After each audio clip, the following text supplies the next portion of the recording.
to Maxed Out Man, helping you become the man you were made to be. Hey guys, it's Kevin Davis from the Maxed Out Man podcast. This is episode number 43. I am here with Bobby Bakshi. I hope I pronounced that correctly. Bobby is a dad. I love that you put dad first in your LinkedIn profile. Very cool.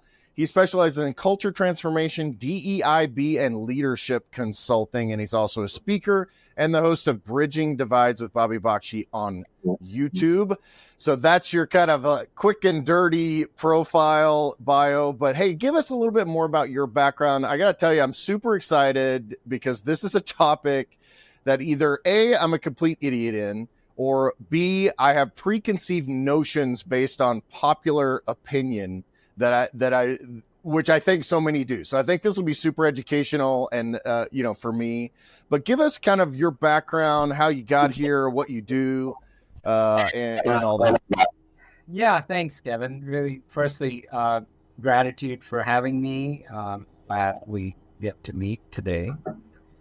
Let's see. The way I think I'll open into it is a bit about context around my background. So my dad, I was born in India, and my dad, as a youngest of three kids, and as I was growing up, my dad was in different divisions of the United Nations. So, Philippines for a year when I was, I think, 6. And then actually even before that, Nepal, Jamaica for 5 years, and then back to India in boarding school for a year. And then my dad got this great job at the World Bank in DC, so 3 years in DC. So I'm kind of unique, mostly you'd see people of Indian origin come to the US or leave India for their, higher education. And it's funny, I said often I'm uneducated because I got the easy path. I got high school and grade school outside of India. If you don't know already, India is very academically oriented. And then I went back and did my 11th and 12th and my undergrad, which is, really all you have to do is study for one exam. So it was wow, all right. And I'm not academically inclined. And so, I used to joke, I'm not educated till I got my MBA in the U.S. later.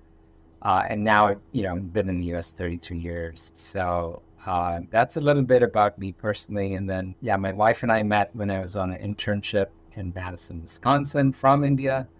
She was going to school at University of Wisconsin.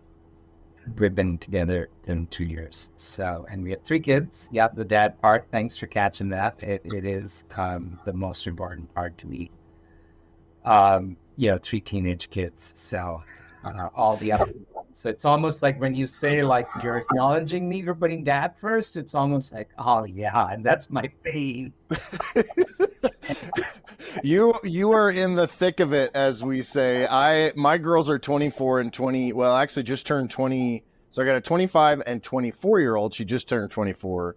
And man, I empathize and sympathize for dads of teenagers. Do you have girls or boys? 2 girls and a son, and very impacted by COVID in the sense of, they're loners, they just really like to hang out at home, which is a good thing in many ways, but just so many layers to that. So I don't know if we're going to go there, but I think when we first, and not, you've given me that liberty of we can go in any direction, conversation. And I think when you're saying the topic, right? So I think the topic may be, and we can go anywhere, but really the divided world that we live in. I mean, okay, right? We're sitting here on October 10th. I don't know when this will get published, but what's happening with Israel and Palestine is, I can't even remotely talk about it because I don't have enough knowledge. But and that's just top of mind for all of us. Is you look anywhere, right? I mean, we know how divided America is. I still had family in India, my mom and sister in India. So I keep up with things at a very surface level. But again, very divided. Just everywhere you look, there's a lot of divisions. So to just finish off on the intro, the reason I came up with the term bridging divide with me, with my name on it, is because I really woke up to that earlier this year. It's like, oh my gosh, I kind of lived the bridging divide. Like, been in cultures like Jamaica that truly are a melting pot. People from Asia, from African origin, Brits, and they've all intermingled and intermarried, and it's a very complex culture. And so I, again, they say that I dabble in understanding those differences, but at least I have the awareness to know how to get curious and pause and get to know people. Right. So how's that to get us started here? Yeah, I think that's a good point, is that even if we don't have intimate knowledge, which it's having that understanding and that willingness to be open and honest and have discussions. I've talked a few times on this podcast that I'm an evangelical Christian, but I have friends that are staunch atheists, which is actually kind of its own form of religion.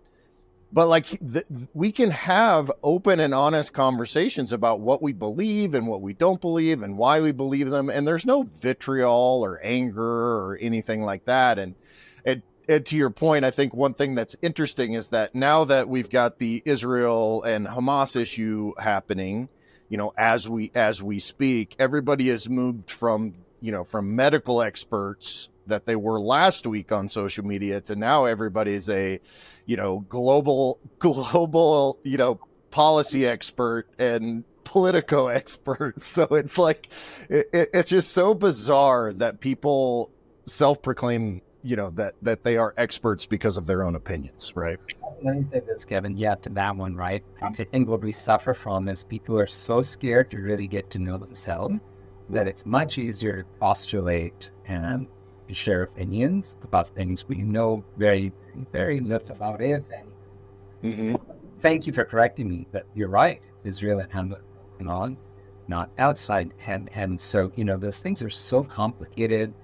I have friends that are from those areas, and so I humbly ask them to teach me, to hear different perspectives. I've also had, I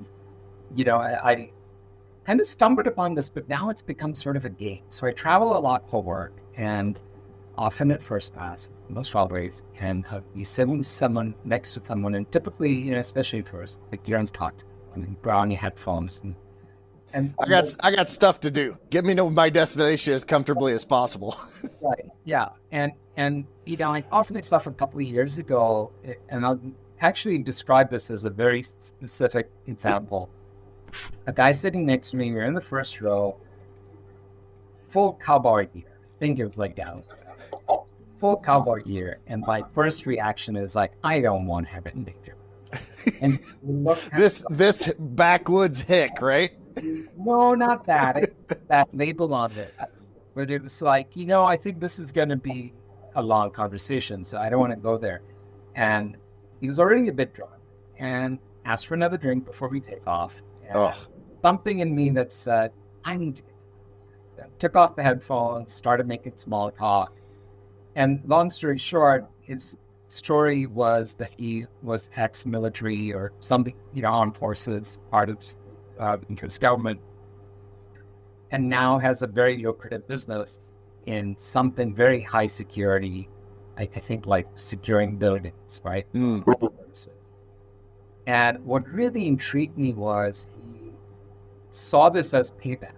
Sort of like, I know the system, I know how to work it, and now I, for all those years that I put my life on the line, I now get to charge the government tons of money and do this business, right? So it's like, again, my opportunity in listening to that and navigating that conversation was I was very aware of my judgments, my perceptions, what I'm hearing and about this person.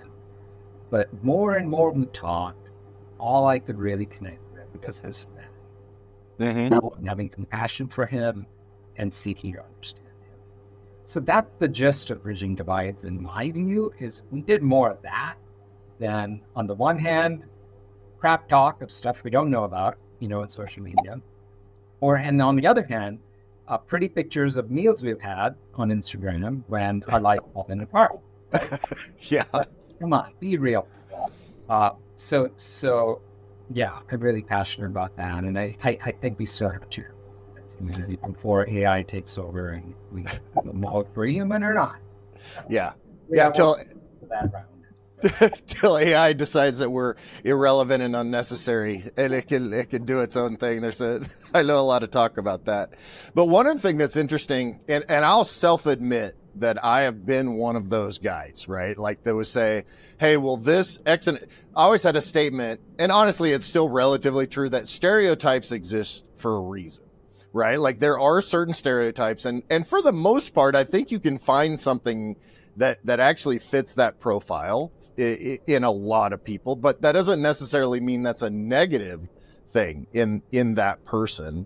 And I think one of the best things about doing this podcast is that I have an opportunity to sit down with people, that I have nothing essentially in common with other than humanity. And my wife, who I've been married to for 28 years, has said, you have become such a better listener as a result. And I have another podcast too. So I'm 100 episodes into these things.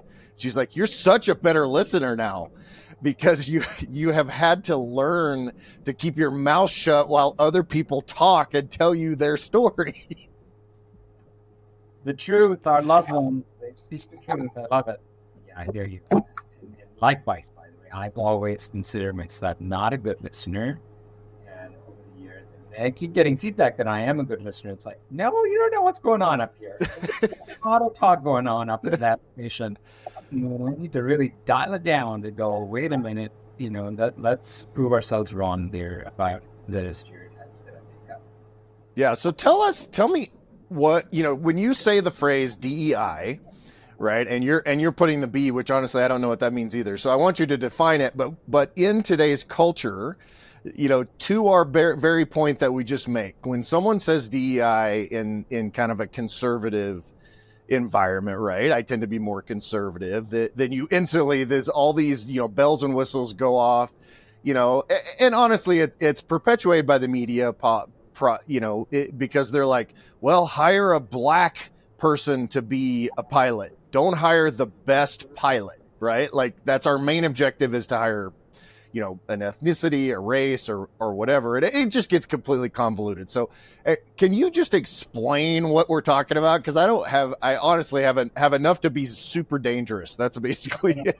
Thank you. Yeah, that's some context here for your listeners. So the term, just to be very explicit, right, in case people don't even know it, DEI stands for diversity, equity, inclusion. And the B that's become quite common lately is belonging. Right, so mostly in the corporate culture kind of space, and I just gave a opening keynote at a architects, engineers, and construction industry conference called Dancing in Action, and I made 3 points, but the opening was to say, because the room was full of conservatives, is that I believe DEI and B, the way we've been doing it the last couple of years, especially since George Floyd, we need to scrap that. We need it to go away.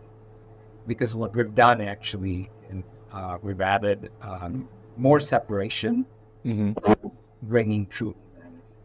Right? There's been a lot of the pause.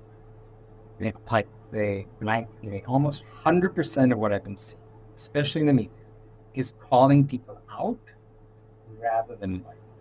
I pause there because it's like, yeah, there's some exceptions, but really, for the most part, even large corporations and their position on things is about calling the separation out rather than trying to find a way to bridge. Right? And so there's a woman that I do want to give credit to, Loretta Roth. I think it's had a TED Talk, and she makes that. She goes, look, we just call people out all the time. We got to invite people in. So my example of the cowboy sitting next to me is my humble attempt at inviting him so that we can really talk person to person and man to man and human rather than, oh, great, you're conservatives. I'm going to put my headphones on. And then you hold on that, Jeff, and I used it in that same talk. Edelman is this global PR company. They do an annual trust barometer. They came up with the most staggering and scary number that 80% of people, it was 80% of people do not want to work next to, live next to, or have anything to do with anybody that thinks different.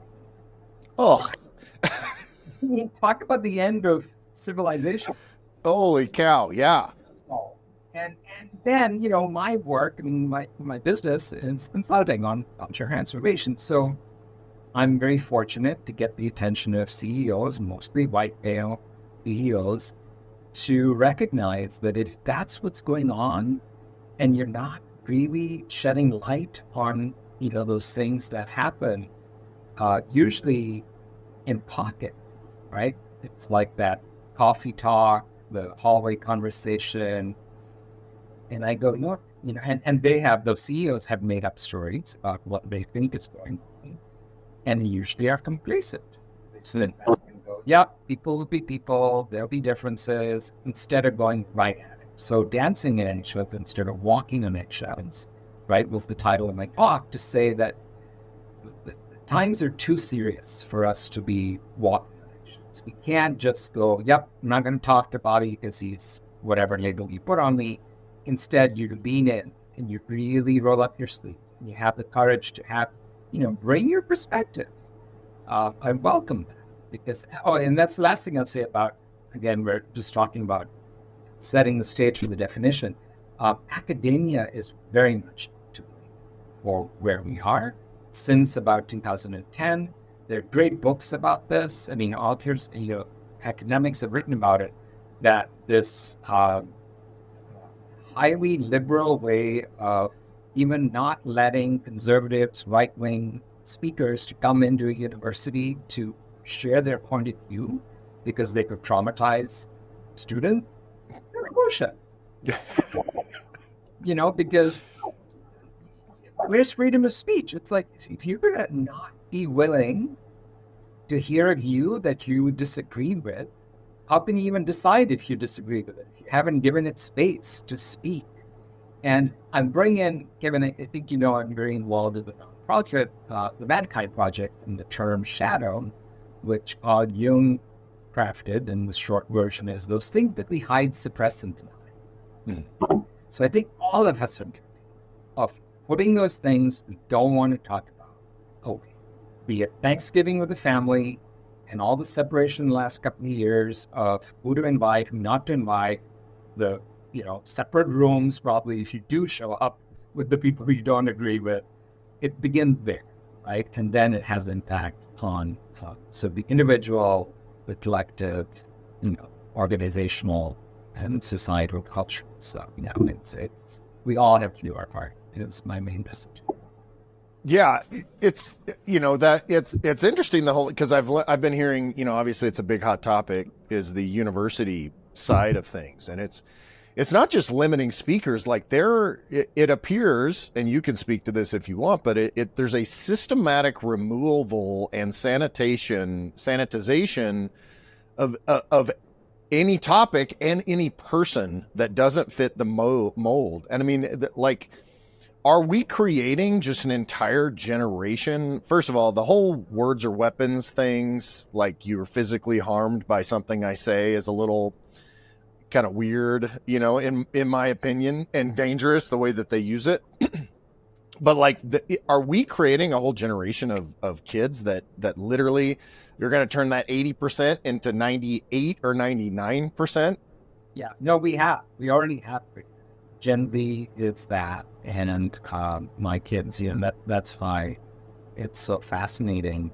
They're pretty sheltered, I don't think they get drawn into too much of the polarization, and that's also scary, right? It worries me as a dad. It's like, oh my gosh, you expose yourself to different. It's sort of like food, right? I mean, gosh, if you're like, one thing I eat is noodles or burgers. Like, wow, there's a whole world out there, things. And that's why, by the way, back to like things like travel, that's why the way I was brought up, it's so exciting to go experience places, especially places that I'm scared of. This country, I don't know the language, how am I going to navigate things? I'll give you an example. My son, who's 15, is very quiet. Mostly, if I try and engage them, they get the classic, like, I don't know, like conversations that are, just gentle and wanting, they just want to connect.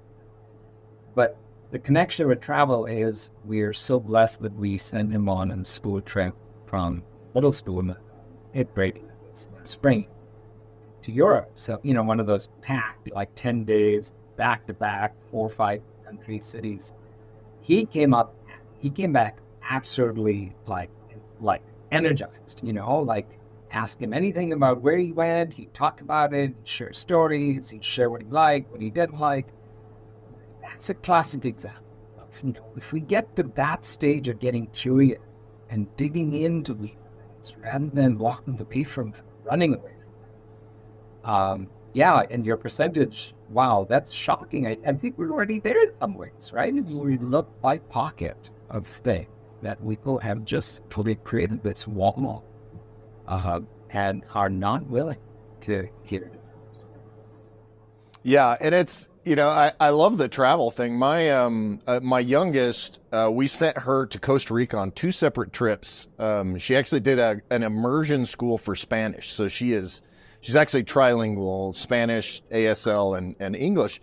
But she was 14 years old. We spent 3 months in Costa Rica. She came back for a little bit, did 3 months. She's been to Puerto Rico and Nepal and Costa Rica and all these other countries, more than we have. And it made her such a broader thinking person. And I've had conversations with, my Black friends or gay friends or anybody else. And what I always find interesting is that the most vocal people about issues within those communities are, heterosexual white girls.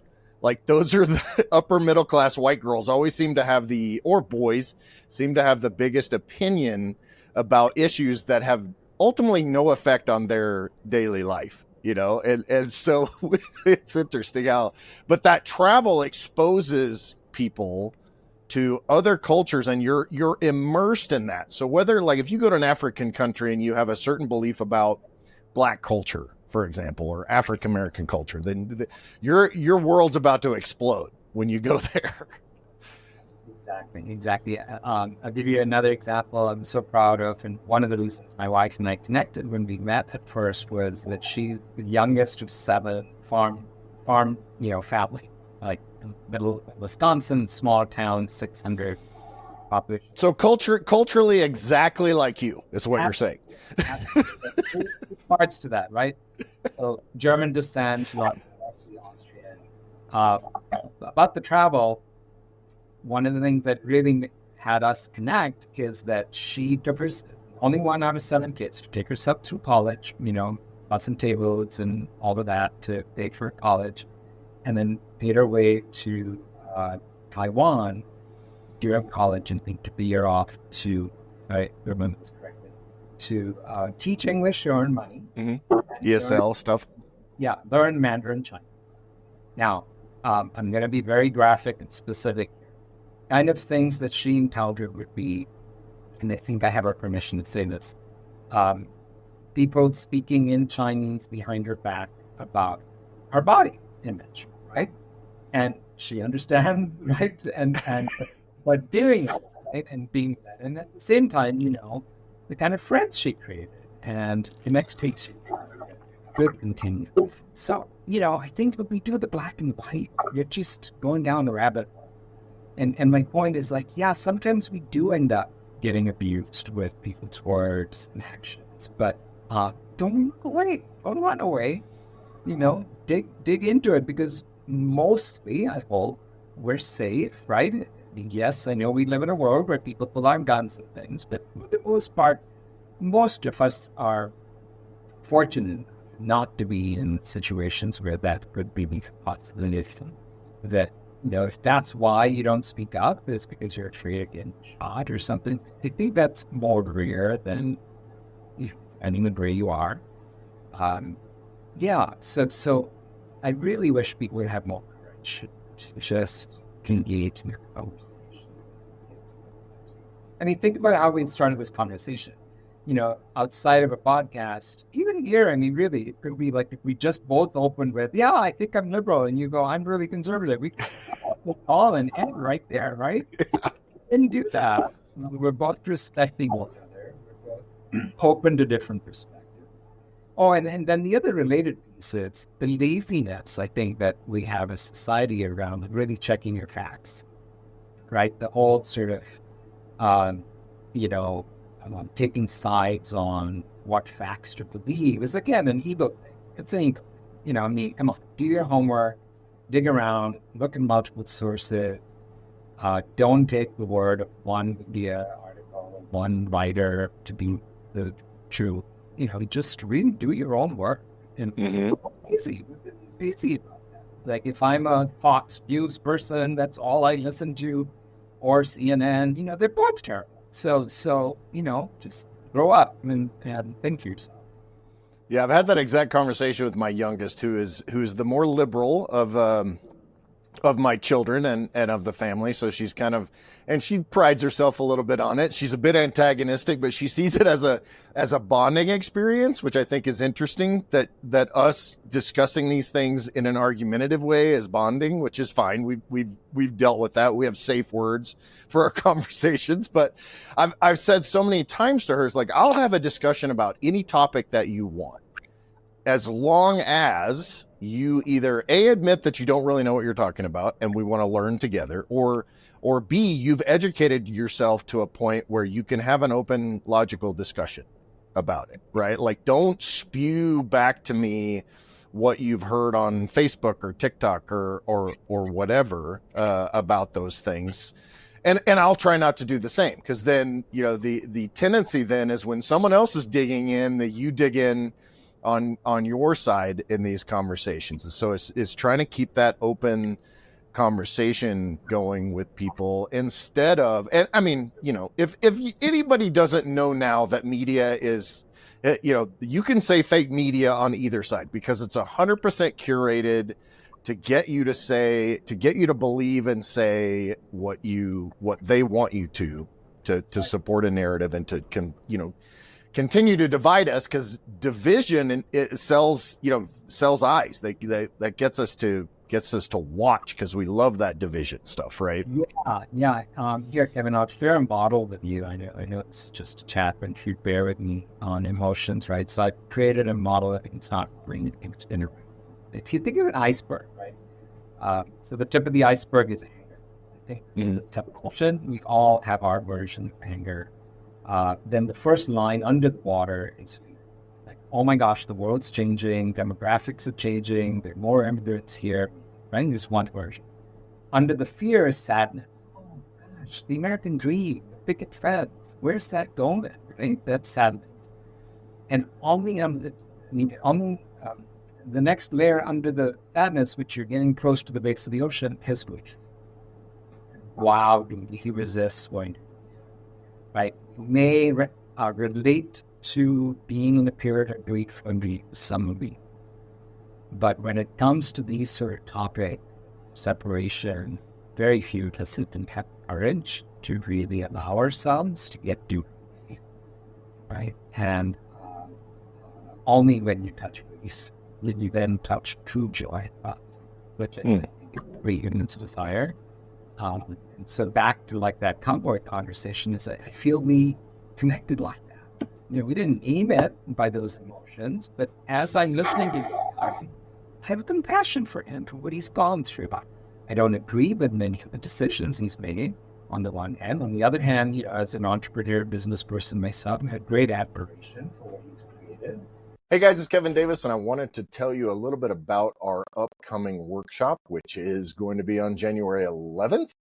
We are doing a maxed out marriage mastery workshop, which basically is an introduction to some of the stuff that we do, both in marriage, with man issues, masculinity issues, health, fitness, and mission, community service, how to be a servant leader. A lot of those different topics we'll be offering. We're going to do a 4-hour workshop, and it's free this time. So feel free to go and sign up at maxedoutmarriage.com/workshop. Hope you'll join us and check it out. And judgment about, your kind of work in the system. And that's the other one, right? Yeah.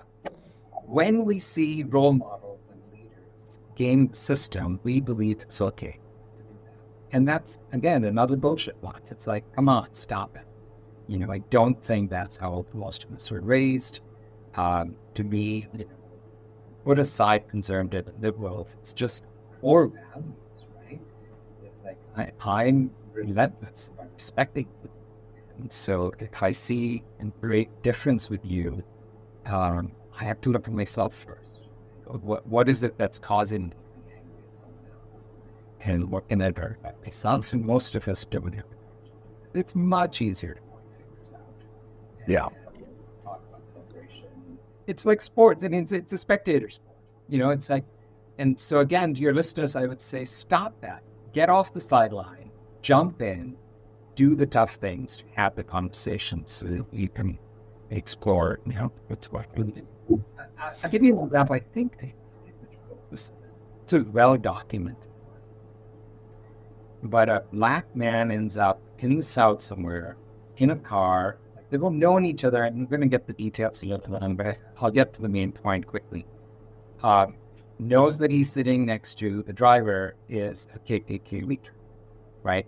And that KKK leader is talking about his data, his facts on why black people are dangerous to this black man. But, they're kind of friends, like they know each other. And so the black guy, instead of getting angry, asks some questions of inquiry, right? Without challenging him, but just asking him, like, so do you know that, for instance, all serial killers in America have been white? Yeah, right?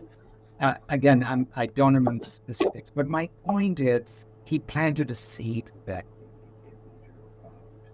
how is he approaching life, and why is he driven to put his flag for that liberation, that organization? And nothing else happens. The man doesn't respond to the data that the black man gives him. They stay in touch. But 3 months later, there's a knock on the door from the black guy, and he shows up with his robes and says, yeah, I quit. Thanks for that conversation. So my invitation to people is, you're never underestimated your impact, positive or negative, right? Because again, I'm butchering that exchange. Look it up. I think it's around. But the point of that exchange is something got triggered that had the man think differently. It wasn't like the black guy was trying to say you're wrong and you need to get out of there. No, he never said that. He just helped him think. And that led that man on his own to recognize that that's not aligned with his ethics. And I'm going to pray. Does not just going to do it, but does it, takes the action.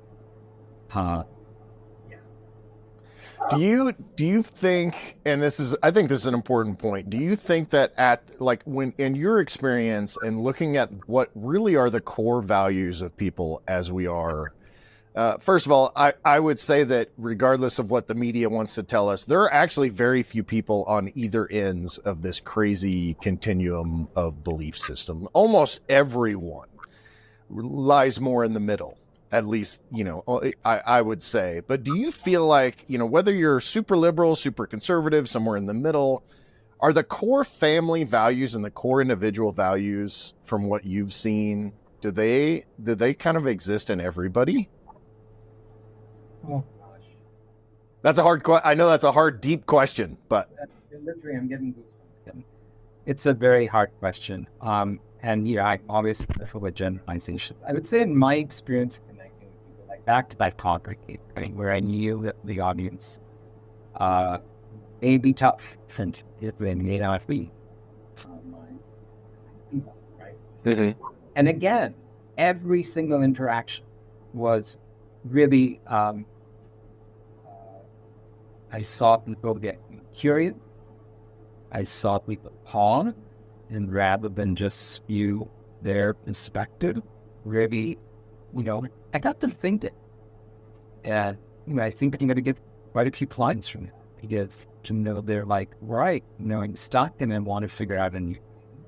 You're right that DEI, diversity, equity, and belonging, it's become kind of a check the box activity. These had to people this has actually, in my view, been a good year because it's been that pause, right? You've seen numbers that say efforts around that work at companies has dropped. I don't think it's about that it's going away. I think it's about revamping. So back to your question about values, I think, when there's that pause, then people get to really go back to them. And I love inviting people to go back to before the age of 10, ideally before the age of 5. What are those core beliefs and memories that now show up to how you show up, right? And can you connect with that metaphor, that low normal, that are you having a conversation with that voice? And often, it's about ignoring that part. And the tantrums are usually from that 3-year-old, right? That's now a 60-year-old or whatever. So if we have compassion for ourselves to have that conversation, journaling, through a therapist, your own, there are many ways to do it. Super valuable. So any level of success and workplace, and wherever you are in life, from billionaires to park bench, that work is so important. You're right. Yeah, it's a tough one, and I like to believe it. Get into the heart of those, and it is about errors. Yeah, because I think everybody wants, they want a happy life. They want to have financial security. They want to have good health and good relationships and feel loved and connect with something greater than themselves, whatever that looks like for that particular person. And I think we muddy all of that stuff up with opinions and vitriol and anger, like you said, and all of those things. I try to say a lot whenever I meet someone that's having some sort of like episode or whatever you want to call it. I had a situation the other day where somebody had done a video voicemail or done a voicemail over Facebook to somebody where they completely went off in a F-word laden, tirade. And first of all, I'm like, what would possess you to do that on a recording that now has been passed around and within this circle and publicly? But also it's like the first question is, who hurt you? Like, why? What would make you behave in this way, which is completely irrational and completely unacceptable in normal human society? But everybody has a story. Everybody comes to where they are based on something that they've experienced over time. And to your point about kind of the kid thing, I actually keep a picture on my wall of my wife when she was 4 or 5 years old. It's got this cute little fishing picture, this fish that she caught. But she noticed it the other day, and she was like, I forgot that you have that. And I go, yeah, because that's the little girl that's inside of you that I want to cherish and protect and serve and all that. And so I think that's an interesting kind of the way to look at other people. So beautiful, Kevin. Thank you for sharing that, and good for you that you do that. Back to the example though, the video. Again, that's an example of being lazy, right? Because that same person, if they just took a deep breath, what are some options? And it's such a one-sided thing. My favorite one is going face-to-face, in person, knee to knee, eye to eye, super uncomfortable for a lot of us, and given a chance for a conversation like you, Connor, advocate. Most people don't do that. No. Well, that you mentioned kind of this threat of violence as a barometer or as a warning, and there is people, and I've said it myself. It's like if you say the things that you're allowing yourself to say behind this computer screen and keyboard, if you tried to say, you would never say that in front of someone because you may get punched in the face, right? Like you have this kind of, you're pulled back from any threat of actual consequence. Let's not even call it violence, but any any kind of consequence, right? Like, but to be able to sit next to the cowboy in first class and to have an open, honest conversation, if you start a tirade about this guy's life and morals and integrity and all of those things, like, first of all, he's ex-military, so that's a dangerous thing to do. But like in almost any situation, people are a little nuts right now. You know, you see all the Karen videos and people getting out of their cars and banging on people's windshields and kicking their doors and all this crazy stuff. But like if you are able to put yourself mentally, it seems, into a position that I actually can hurt this person and they can hurt me back, that may change your perspective.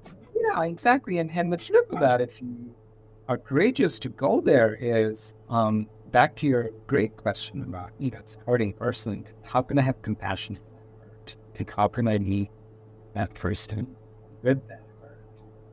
Again, I have to be also careful with no attachment to outcome. I'm not at all.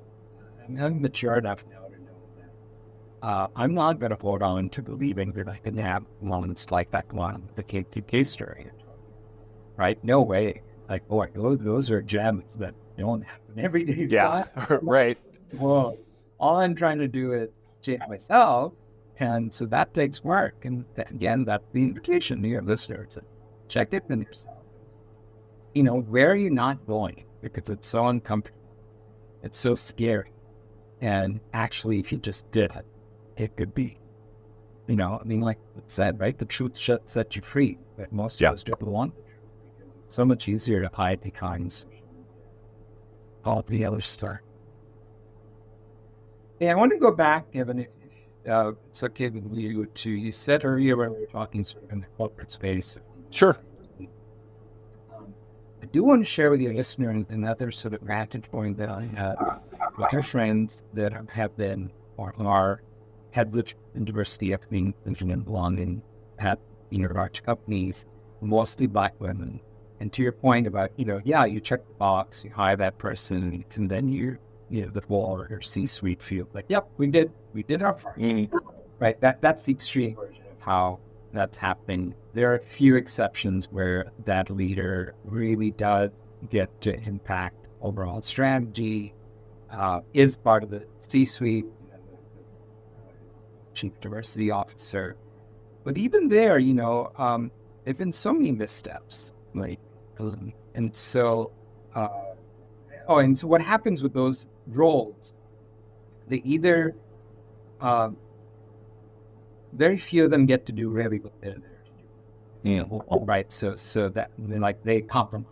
It's like, okay, in order to really please the board and the shareholder and the C-suite, we won't go edgy here and won't stick our neck out. And so they're compromising really on their values and their original intent of what they wanted to accomplish and change they wanted to have. That's a very common theme. The other one is just play along, get that big paycheck, do those check the box things, smile, do press releases, and there's a lot of that. And then the third is, I can't do this anymore. I'm out of integrity to be doing this job, and I'm going to quit or get fired. I'm making that up, like three buckets. But what's very interesting about that is that, this, if we broaden it up now in terms of like business impact and your social impact, you probably heard the Bud Light story. Right? Mm-hmm. Light went and decided to support a transgender influencer on social media. I don't know the inside story in that, but what I assume happened is the marketing group wanted to attract young people. They thought this would be one way to do that. Gen Z are known to be, quite favorable to that group of marginalized people. But they didn't step back. They didn't look at, wait a minute, let's see, 90% of people who buy our beer are baby boomers. And most of them would not really like this influencer and what we're doing. And sure enough, there are literally charts that show you up. Oh, yeah. Hey guys, it's Kevin Davis, and I wanted to tell you a little bit about our upcoming workshop, which is going to be on January 11th. We are doing a maxed out marriage mastery workshop, which basically is an introduction to some of the stuff that we do both in marriage with man issues, masculinity issues, health, fitness, and mission, community service, how to be a servant leader. A lot of those different topics we'll be offering. We're going to do a 4-hour workshop, and it's free this time. So feel free to go and sign up at maxedoutmarriage.com/workshop. Hope you'll join us and check it out. Right? So here's my message that, as a compare and contrast. So Nike, who has made many mistakes as well, we can say a lot about that, but just staying with that same parallel story, with that same transgender influencer, Nike said, we're doubling now. Like, we are not going to, cancel that person. We will leave penalties. And again, they did it. It's not just to be obnoxious or something. They know their audience. They know it's the top brand among Gen Zs. And so they very strategically did the right thing for their audience, regardless of whether you agree with their stand or not. So that's another example of, Bud Light didn't think through it enough. Nike thought through it pretty well on that one, right? Again, everybody makes mistakes, but on that one, that's the compare and contrast to sort of what's possible when we can really broaden our lens, right? And make a strategic choice. For instance, Bud Light may have been right. They're saying, yep, this is going to hurt. But for our future, we need to say goodbye to the baby. We need to start welcoming redundant. I find it hard to believe that they'll be able to do that with all the other, competitive factors. But if they were strategic and said that, then they should have stayed the course, right? And despite all that backlash, they should have supported that, but they didn't. So again, my point is, don't waffle like that. Another company I really admire is Chick-fil-A. They're church-based. They close their shops on Sundays. Many people don't like them, but I like that's an example of not being in the shadow. Yeah. You don't suppress or deny who they really are. They put it out there, and you get to choose as a consumer if you're going to support them. Right? I get to choose, you get to choose. That's where we need to be. We need people and companies to be more courageous, to take a stand, and recognize when you're deliberately doing separation. Right? Yeah. I don't agree with that sort of, this is all me for any particular art. Right? I really believe that America is not a country. Yeah, and it was interesting, the Bud Light thing, because they almost doubled down. And obviously, I don't know if she was a scapegoat or whatever, but, then she came out and was like, well, we got to get past all our good old boy frat guy thing. Like, not only did you already insult your main customer base, but then you just totally did it openly to say they're a bunch of, and obviously she got fired, all of that stuff. But that was an interesting miscalculation. So I find it fascinating what you're saying, because so many people, when they think about DEI and DEIB, when we include that, is it's like, this is that checkbox, and all companies are forced to do it. They have to do it. And that's not necessary. They need to do it in a way that aligns with from a business standpoint, right? Like that was take all the culture crap out of it. That was a terrible business decision. That would be like, they support NASCAR, and they were huge in Sturgis. And there's videos of the Sturgis rally this last August where literally their stand was completely empty. Like, they had no customers whatsoever. And I would hate to be the guys working that booth, but so like they, and like Chick-fil-A, it's funny. I was talking to my wife. She went to Atlanta to visit my youngest the other day, and they went to Chick-fil-A, and I'm like, this is the greatest marketing company on earth, because it's a giant chicken nugget, a pickle on a crappy white bun. The fact that they've convinced people that this is some sort of godly food and it's terrible, and I'm going to get a lot of hate from feel free to comment if you like Chick-fil-A, but I think it's completely overrated. So I'll just say that.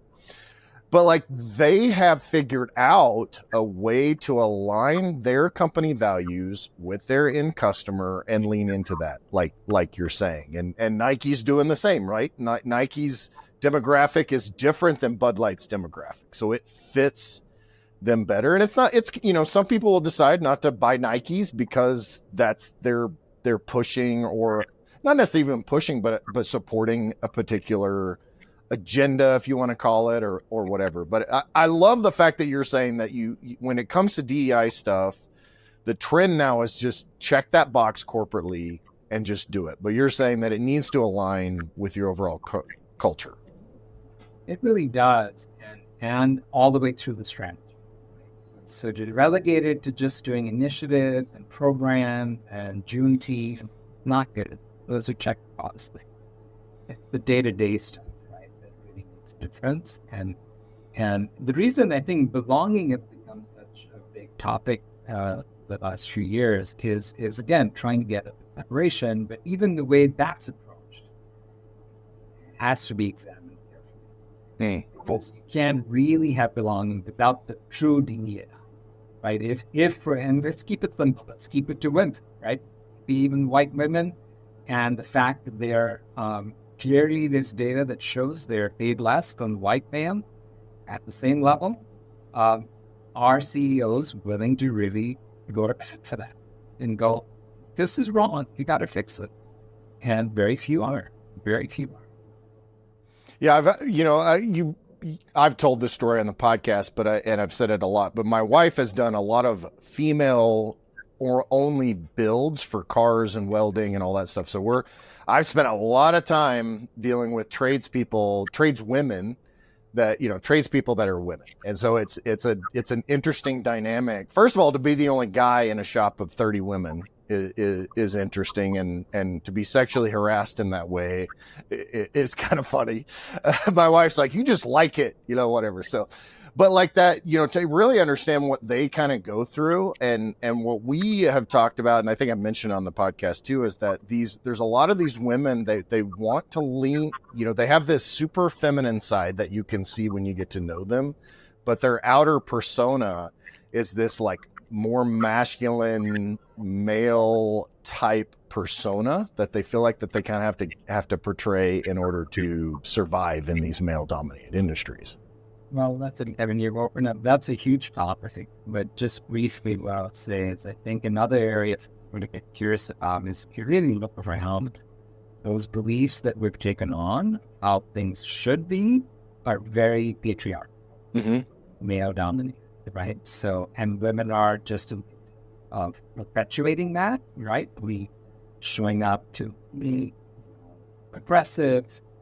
Yes, you should definitely speak the truth. Yes, you should be loud if you need to be. I'm not saying that. Well, what I'm saying is most of it ends up being, I'm going to meet them their game, rather than, to your point, bring your real self, whatever that is. What version of feminine or masculine you are.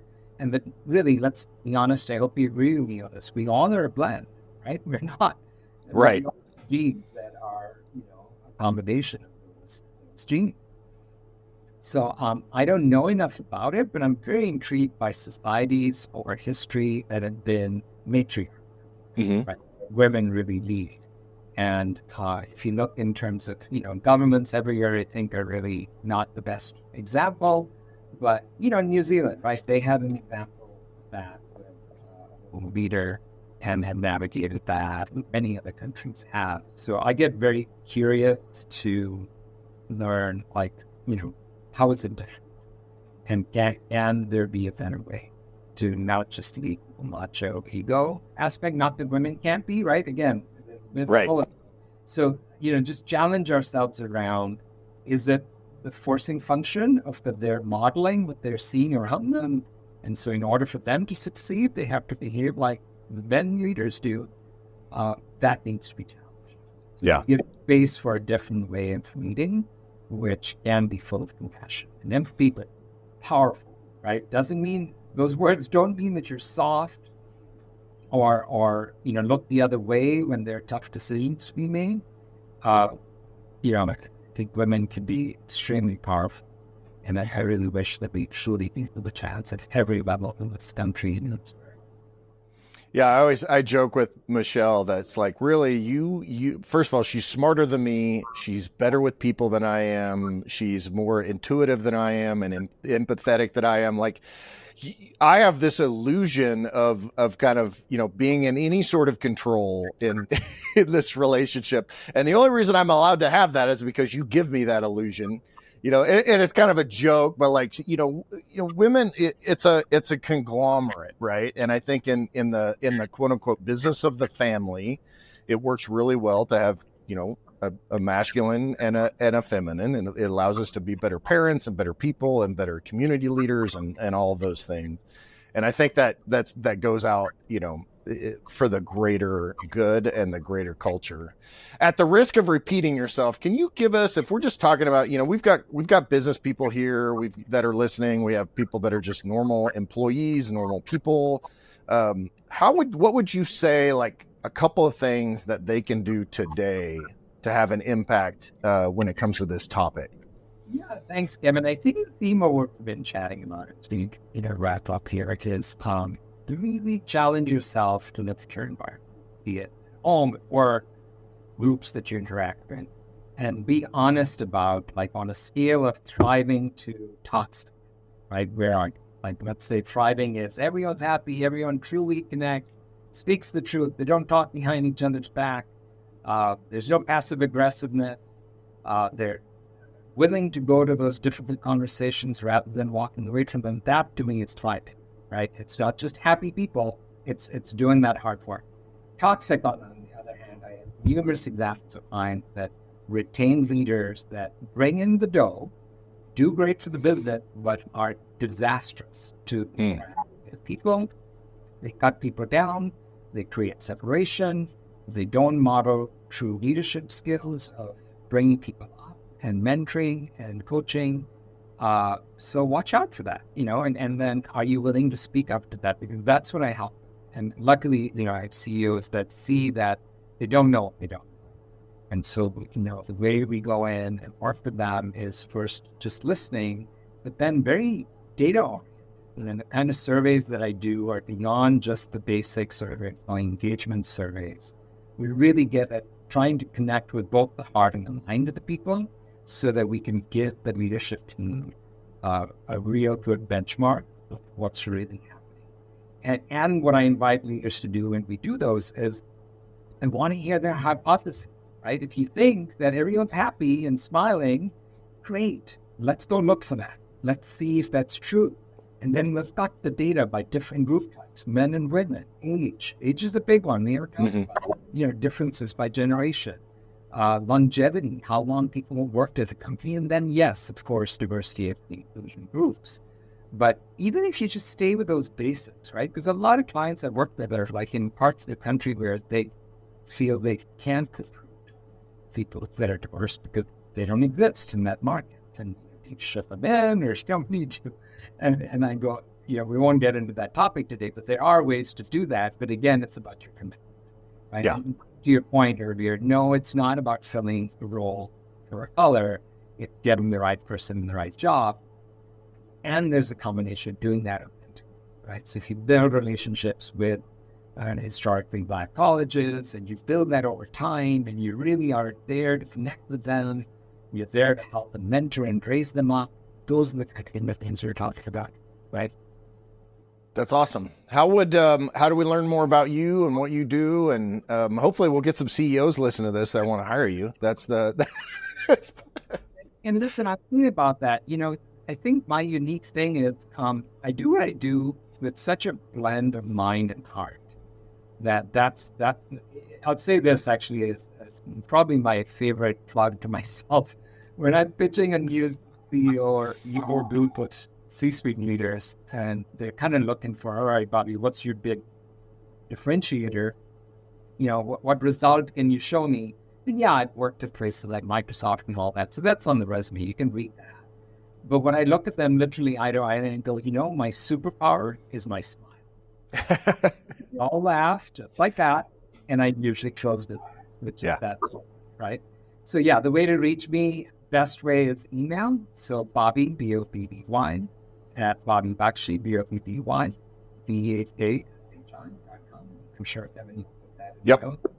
That's the best way to reach me. My website's also the same name, BobbyBakshi.com, and I'm on LinkedIn with quite frequently on LinkedIn to reach out.